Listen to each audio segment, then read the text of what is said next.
வீடு காலி பண்ணுற பிரச்சனையை நான் தனியாக பேலன்ஸ் பண்ணுறது இதுதான் ஃபஸ்ட் டைம். அதனால தான் பதட்டத்தில் முன்கூட்டியே எல்லா வேலைகளையும் செய்ய ஆரம்பிச்சிட்டோம். மேலே கட்டி போட்டிருக்கிற மூட்டைகளில் என்ன இருக்குன்னு பார்க்குறதுல எல்லாருக்குமே ஆர்வம் இருக்கும்ல.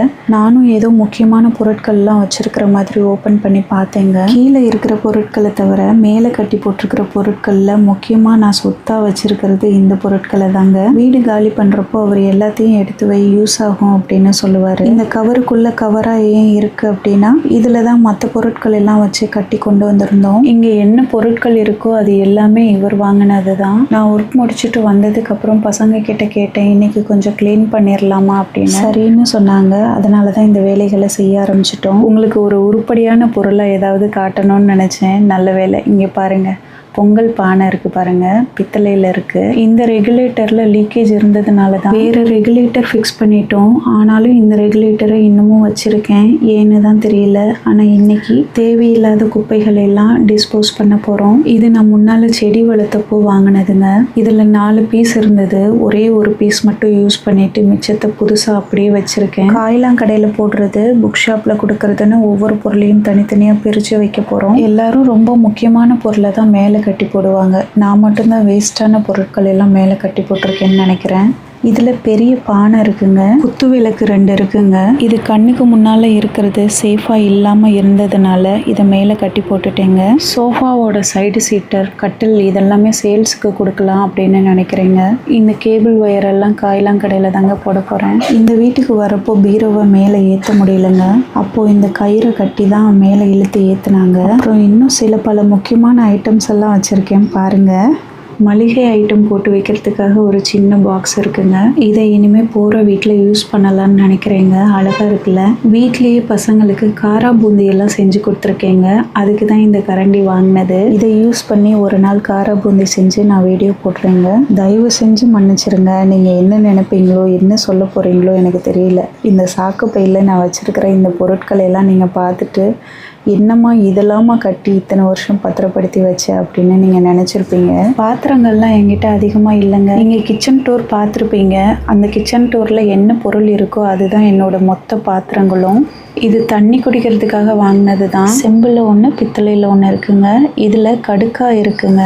இந்த கடுக்காய் எனக்காக வாங்கினது தான். பொடி பண்ண முடியலன்றதுனால அப்படியே வச்சுட்டேன். 2 அழகான குழிக்கரண்டி இருக்குங்க. ஃபஸ்ட்டு பார்த்துருப்பீங்க பானை, அதோட மூடிங்க. பிளாஸ்டிக் பிளேட் ஃபஸ்ட்டு யூஸ் பண்ணிட்டு இருந்தேன். சின்ன பையனுக்கு உடம்பு சரியில்லாததுனால இதை மேலே எடுத்து போட்டுட்டேங்க. இவ்வளோ தாங்க நான் பொக்கிஷமாக இத்தனை வருஷம் பாதுகாத்து வச்சுருந்த பொருள். அடுத்து எல்லார் வீட்லேயும் செய்கிற ஒரு வேலை தான் இப்போ செய்ய போகிறோம். ஒவ்வொரு வருஷமும் இந்த பிள்ளைங்க படிக்கிற வேல்யூவான புக்ஸ் எல்லாம் நம்ம கடையில் போடுற மாதிரி தான் ஆகுது. ஃபஸ்ட்டு சின்ன பையனோட தான் பிரிக்க ஆரம்பித்தோங்க. அவன் தான் ரொம்ப குப்பை மாதிரி வச்சுருந்தான். அவனுக்கு ரொம்ப இம்பார்ட்டண்டான ஒரு 2 புக்ஸை எடுத்துக்கிட்டான். நாங்கள் 3 பேரும் ஒரு விஷயத்தை ஃபாலோ பண்ணுவோம். ஒவ்வொருத்தரோட பிறந்த நாளைக்கும் இன்னொருத்தர் கிரீட்டிங் கார்டு மாதிரி செஞ்சு கொடுப்போம். அந்த மாதிரி கார்ட்ஸ் எல்லாம் எப்போவுமே நாங்கள் பத்திரமா வச்சுப்போம். என்னது இது, இந்த பாக்ஸை நான் கவனிக்கவே இல்லையே, இதில் என்ன வச்சுருக்க அப்படின்னு பார்த்தேன். ஏதோ ஒரு பொம்மை செஞ்சு வச்சுருந்தாங்க. இதையும் நான் எடுத்து வச்சுக்கிறேன் அப்படின்னு சொன்னான். சரின்னு சொல்லிட்டேன். ஏன்னா அவனுக்கு பிடிச்சி செஞ்சு வச்சுருக்கான்னு நினைக்கிறேன். பெரிய பையனோட பேக்கும் சின்ன பையனோட பேக்கும் செக் பண்ணினேங்க. அதில் லஞ்ச் பேக் வந்து சின்ன பையனோடது ரொம்ப நல்லா நீட்டாக இருந்தது. 2 லஞ்ச் பேக்குமே நல்லா தாங்க இருந்தது. அதனால் இதையும் எடுத்து வச்சுட்டேன். ஸ்கூல் பேக்கும் நல்லா தான் இருந்தது. ஜிப்பெல்லாம் கரெக்டாக தான் இருக்குது. அதனால் பெரிய பையனோட பேகு அவன் காலேஜுக்கு யூஸ் பண்ணிக்கட்டோன்றதுக்காகவே எடுத்து வச்சுக்கிட்டேங்க. சின்ன பையன் அவன் ஸ்கூலுக்கு யூஸ் பண்ணட்டோன்னு அவன் பேக்கையும் எடுத்து வச்சுட்டேன். சின்ன பையன் அவனோட முக்கியமான பொருட்களை எடுத்து வச்சுட்டு மற்றதெல்லாம் டிஸ்போஸ் பண்ணி ஓரங்கட்டி வச்சுட்டான். இப்போ பெரிய பையன் அவனோட பொருட்களை எடுத்து வைக்கிறாங்க. இந்த புக் என்னோட பெரிய பையனுக்கு 9th வாங்கி கொடுத்ததுங்க. அவன் படிச்சிட்டதுனால இப்போ அதை சின்ன பையனுக்கு கொடுத்துட்டான். ஸ்கூலில் எக்ஸ்போ போட்டிருந்தாங்க, அப்போ வாங்கினது இந்த புக்கு. ஒரு ரூம் இருக்கிற மாதிரி தாங்க நான் இப்போ வீடு பார்க்குறேன். இனிமேல் ரெண்ட் எல்லாம் அதிகமாக என்னால் கொடுக்க முடியாது. இந்த வீட்டுக்கு ரெண்ட் ரொம்ப ஜாஸ்திங்க. அதனால் முடிஞ்ச வரைக்கும் பொருட்களை குறைக்கிறோங்க. இது ஞாபகம் இருக்காங்க உங்களுக்கு? 80s இருக்கிறவங்களுக்கு இந்த விளையாட்டு தெரியும். இது பக்கத்தில் இருக்கிற மளிகை கடையில் வாங்கி கொடுத்தது தான். நம்ம எந்த பொருள் வாங்கி கொடுத்தாலும் அது எத்தனை வருஷம் ஆனாலும் அதை பத்திரமா வச்சுக்கிறது தாங்க என்னோட பசங்க. சின்ன வயசில், அதாவது 3rd ஸ்டாண்டர்ட் படிக்கிறப்போ வாங்கி கொடுத்த பொருட்களை கூட இப்போ வரைக்கும் பெரியவன் பத்திரமா தான் வச்சுருக்கான். அவனை பார்த்தே சின்ன பையனும் ஃபாலோ பண்ணுறாங்க. இது பெரியவ வரைஞ்சதுங்க. அவன் வேலைக்கு போன உடனே ஃபஸ்ட்டு ஒரு அழகான வீடு கட்ட போகிறானா, அதோட மாடல் தான் இது. புக் ஷாப்பில் கொடுக்கறதுக்கு நல்ல புக்கெல்லாம் எடுத்து வச்சாச்சுங்க.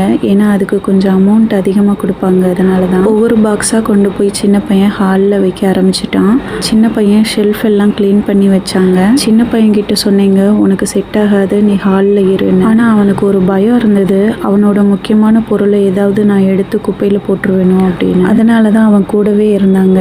வீடியோ கவர் பண்ணிக்கிட்டே என்னால் பெருக்க முடியல, நடக்க முடியல, சமைக்க முடியல.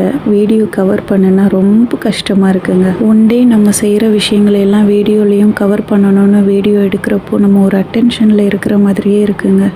நமக்குன்னு ஒரு நிமிஷம் டைம் இல்லாத மாதிரியே இருக்குங்க. நார்மலாக நம்ம செய்கிற வேலைக்கும் நம்ம வீடியோ எடுத்துக்கிட்டே செய்கிற வேலைக்கும் டைமிங் டிஃப்ரெண்ட் வருங்க.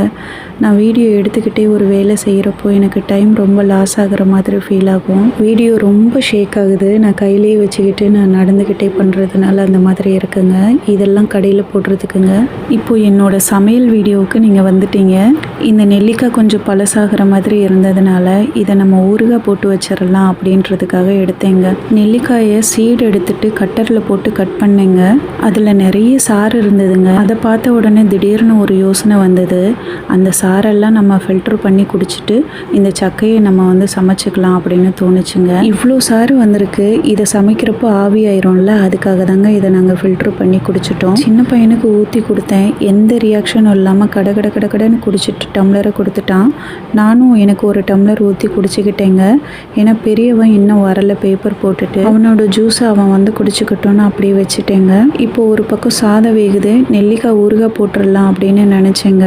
அந்த டைமில் எல்லா பிளானையும் மாற்றி காலையிலேக்கு நம்ம நெல்லிக்காய் ஜூஸ் குடிச்சிட்டோம். இப்போ கிழங்கு இருக்குது, இந்த கிழங்கை வேக வச்சு நம்ம காலை உணவாக எடுத்துக்கலாம் அப்படின்ற முடிவுக்கு வந்தாச்சுங்க. நேந்திரம்பழம் இருக்குங்க, இதை ஈவினிங் 2 சாப்பிட்டுக்க சொல்லியிருக்கேன். இப்போது கிழங்கும் ஜூஸும் காலை உணவாக ஆயிடுச்சுங்க. மதியத்துக்கும் நைட்டுக்கும் நெல்லிக்காய் சாதம் செஞ்சு வச்சிடலாம் அப்படின்னு பிளான் பண்ணிட்டேன். திடீர்னு தாங்க இந்த முடிவு மாற்றினேன். அந்த சாரை வடிகட்டினதுனால அதை தொக்கா செய்யாமல் சாதமாக செஞ்சிடலான்னு நினச்சி தான் இந்த கிழங்கை வேக வச்சு காலையிலேக்கு கொடுத்துட்டேங்க. கடுகும் வெந்தயமும் போட்டு கொஞ்சமாக வறுத்து எடுத்துக்கிட்டேன். கொஞ்சம் நல்லெண்ணெயில் கடுகு மட்டும் போட்டு தாளித்து நெல்லிக்காயோட மிளகாய் தூளும் உப்பும் சேர்த்துக்கிட்டேங்க. கடுகு வெந்தயமும் ரொம்ப கம்மியான குவான்டிட்டியாக இருந்ததுனால மிக்சியில் அரைப்படவே இல்லை, ஓரளவுக்கு அரைச்சிருச்சு. அதை தான் இதில் கொஞ்சம் மிக்ஸ் பண்ண போகிறேங்க. மூடி போட்டு சிம்மில் வேக வச்சேன். ஃபஸ்ட்டு எவ்வளோ ட்ரையாக இருந்தது நெல்லிக்காய், இப்போ பாருங்கள் ஈரத்தன்மையோடு இருக்குது.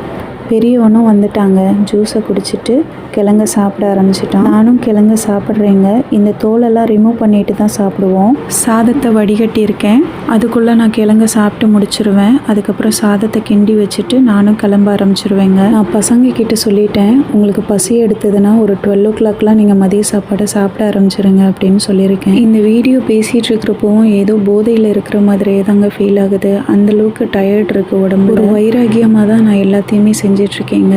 முடியலன்னு நம்ம உட்காந்துடக்கூடாதுன்றதுக்காக தான் ஓடிட்டுருக்கேன். எனக்கு மட்டும் சாப்பாடு எடுத்துகிட்டு நான் கிளம்பிட்டேங்க. நைட்டு பார்த்தேன், இவ்வளோ சாதம் மிச்சம் இருந்தது. 3 பேருக்கும் கரெக்டாக இருந்ததுங்க. நைட்டு சாப்பாடாக நாங்கள் சாப்பிட்டுட்டோம். சாப்பிட்டு முடிச்சுட்டு தான் வீடு ஷிஃப்ட் பண்ணுற அந்த க்ளீனிங் வேலையெல்லாம் பண்ணணும். நீங்கள் ஃப்ரண்ட்டில் இந்த வீடியோ பார்த்தீங்கல்ல, அதுதான். இந்த வீடியோ பிடிச்சிருந்ததுன்னா மறக்காமல் லைக் பண்ணிக்கோங்க, ஹைப் கொடுத்துருங்க. நன்றி.